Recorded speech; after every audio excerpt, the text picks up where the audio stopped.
दोस्तों मुझे पता है कि अभी आप सबके एग्जाम चल रहे हैं और आपको इस वीडियो की बहुत ज्यादा जरूरत थी। और अगर अभी आप इस वीडियो को देख रहे हो ना, तो समझ लो आप उन लकी और स्पेशल स्टूडेंट्स की कैटेगरी में हो जिनकी एग्जाम्स की टेंशन और स्ट्रेस अभी कुछ ही मिनट्स में गायब होने वाली है, गारंटीड। और एक बात बताऊं, मैंने भी आपको उतना ही मिस किया जितना कि आपने मुझे। दिल से बोल रहा हूँ भाई। दोस्त, जब आप प्रॉब्लम में होते हो ना, तो आपसे ज्यादा प्रॉब्लम मुझे होती है, और मेरे होते हुए आप एग्जाम्स की स्ट्रेस लो, ऐसा तो पॉसिबल ही नहीं है। दोस्तों, हर एक स्टूडेंट चाहता है कि जब भी वो एग्जाम सेंटर से बाहर आए तो उसके चेहरे पर एक स्माइल हो, और स्माइल का रीजन ये हो कि पेपर में जितने भी क्वेश्चंस आए उसने सारे के सारे कर दिए, और एक फीलिंग ऑफ सेटिस्फेक्शन हो उसके मन में कि यार मेरी तरफ से मैंने बेस्ट किया है, अब रिजल्ट का वेट है बस अगर इतना हो जाए ना तो फिर क्या ही टेंशन है, नेक्स्ट पेपर भी इससे ज्यादा अच्छा होगा।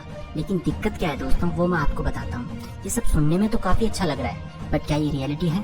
काफी कम स्टूडेंट्स के साथ ऐसा हो पाता है कि वो अपने पेपर से सेटिस्फाइड होते हैं और फिर मजे से नेक्स्ट पेपर की प्रिपरेशन करते हैं। और यही सबसे बड़ी प्रॉब्लम है कि आखिर कोई स्टूडेंट ऐसा क्या करे कि वो एग्जाम टाइम में स्ट्रेस फ्री रहे, और अगर कुछ गलत हो भी गया एग्जाम में तो उसको जल्दी से ओवरकम करके फिर नेक्स्ट एग्जाम की प्रिपरेशन करे, बिकॉज हमारा एक पेपर बाकी के सारे पेपर्स को अफेक्ट कर सकता है। तो आज इस वीडियो में हम इसी बारे में बात करने वाले हैं। साथ ही मैं आपको एक ऐसी स्पेशल एंड मोस्ट इम्पोर्टेंट बात बताऊंगा, या कहूँ तो एक मोस्ट इम्पोर्टेंट टिप दूंगा, जिसको अगर आपने अच्छे से समझ लिया तो फिर आप चाहे कोई भी एग्जाम हो, आप हमेशा स्ट्रेस फ्री रहोगे और स्माइल करते रहोगे, बिल्कुल इस बंदे की तरह। लोग समझ ही नहीं पाएंगे कि आखिर इस बंदे की स्माइल का रीजन क्या है। हम सब इतनी स्ट्रेस में हैं और ये बंदा इतना खुश है। बताऊंगा world's most important tip to score highest in every exam. So let's begin.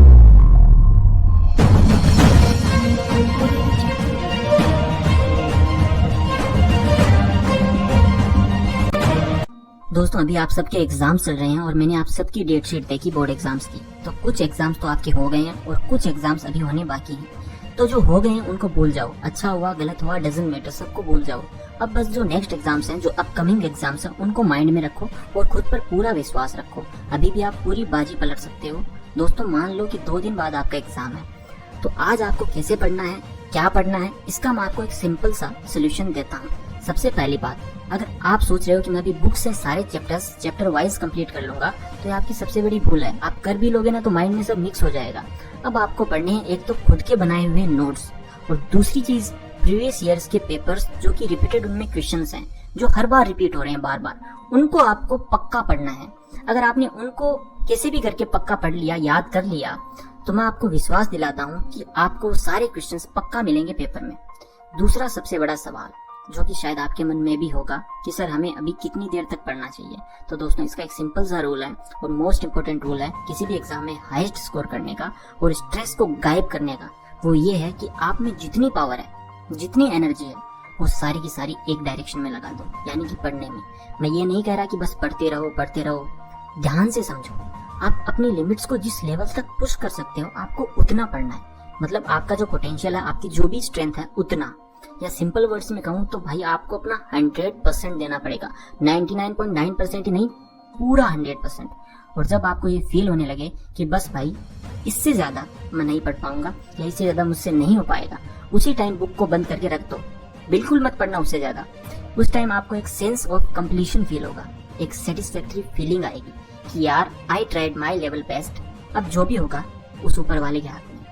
और एक बात बताऊं, उस ऊपर वाले को आप जो भी नाम दो, वो आप सबको देख रहा है अभी, वो किसी को भी डिसअपॉइंट नहीं करेगा। अब बात करते हैं एग्जाम वाले दिन की।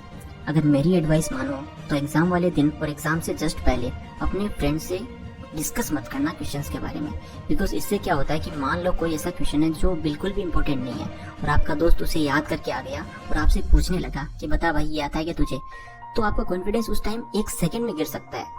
और सारा खेल ही भाई कॉन्फिडेंस का है। अगर कॉन्फिडेंस का लेवल हाई है और मन में ये है कि मैंने जो भी पढ़ा है उससे बाहर आ ही नहीं सकता, तो इस दुनिया का सबसे हार्ड पेपर, टफ पेपर ही क्यों ना आ जाए, आप कर जाओगे उस पेपर को क्रैक।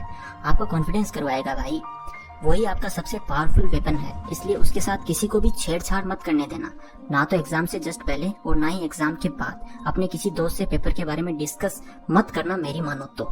आपके रिजल्ट्स का सवाल है, चुपचाप घर आओ और नेक्स्ट एग्जाम की तैयारी में लग जाओ। एग्जाम खत्म होने के बाद कर लेना जितना डिस्कस करना है उतना। और अब बात करते हैं कि जब पेपर आपके सामने आए तब क्या करना है, जो कि मैं आपको हमेशा बताता हूँ। कुछ लोग पेपर हाथ में आते ही उसको पढ़ने लगते हैं और सारे क्वेश्चंस पढ़ लेते हैं और कॉन्फिडेंस का लेवल उसी टाइम गिरा लेते हैं। बिकॉज होता क्या है कि जब आप क्वेश्चंस पढ़ लेते हो तो आपका ध्यान उन क्वेश्चन पर नहीं रहता जो आपको आते हैं। आप कोई भी क्वेश्चन करो, आपका ध्यान वहां जाएगा जो क्वेश्चन आपको नहीं आता। आप सोचते हो कि यार चलो ये तो मैं कर लूंगा, वो इतने बड़े बड़े क्वेश्चन है 5-5 नंबर वाले, वो मैं कैसे करूंगा, वो तो मुझे आते ही नहीं। इसलिए आपका कॉन्फिडेंस लेवल उसी टाइम गिर जाता है और जो क्वेश्चन आपको आते हैं वो भी आप नहीं कर पाओगे।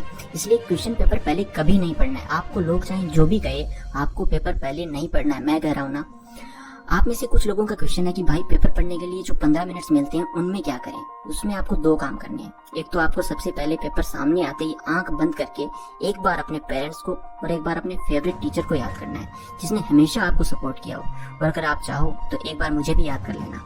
इसे समझना कि मैं आपके पास में बैठा हूँ, कोई भी हेल्प चाहिए, I am always there to help you. सुनने में ये बात आपको अजीब लग सकती है, बट बिलीव मी, ये छोटी सी चीज आपको इतना हेल्प कर सकती है आप सोच भी नहीं। और दूसरा काम ये कर लेना कि फर्स्ट क्वेश्चन को देखना, बस ओनली फर्स्ट क्वेश्चन, बाकी सब ब्लर होना चाहिए आपके लिए, और उसका आंसर माइंड में रिवाइज कर लेना। फिर सेकंड क्वेश्चन देख लेना, उसके अलावा बाकी क्वेश्चन देखना भी मत। जैसे ही बेल बजे ना तो सबसे पहले फर्स्ट क्वेश्चन देखो और अपनी पूरी पावर, पूरी एनर्जी उस क्वेश्चन का आंसर लिखने में लगा दो। फिर सेकंड क्वेश्चन करो, फिर थर्ड क्वेश्चन करो। अगर कोई क्वेश्चन नहीं आता तो एक बार के लिए उसे छोड़ दो, बट लास्ट में उसे करना जरूर है। एक भी क्वेश्चन छोड़कर मत आना। अगर मेरी ये वीडियो देख रहे हो तो आपको उस क्वेश्चन के बारे में जो भी नॉलेज है, जो भी उस क्वेश्चन से रेलेवेंट है और रिलेटेड है, आप उसी को लिख देना उसमें। मतलब उससे रिलेटेड होना चाहिए जो भी आप उसका आंसर लिख रहे हो, खाली मत छोड़ना। बस ये बात याद रखना, नेगेटिव मार्किंग नहीं होती बोर्ड एग्जाम्स में, इसका आपको पूरा फायदा उठाना है। ऐसे करके सारा पेपर हो जाएगा और एक फीलिंग ऑफ सेटिस्फेक्शन आपको फील होगी कि यार मजा आ गया, आज तो सारे क्वेश्चंस कर दिए। और इससे जो आपके अपकमिंग एग्जाम्स हैं वो भी इससे ज्यादा अच्छे होंगे।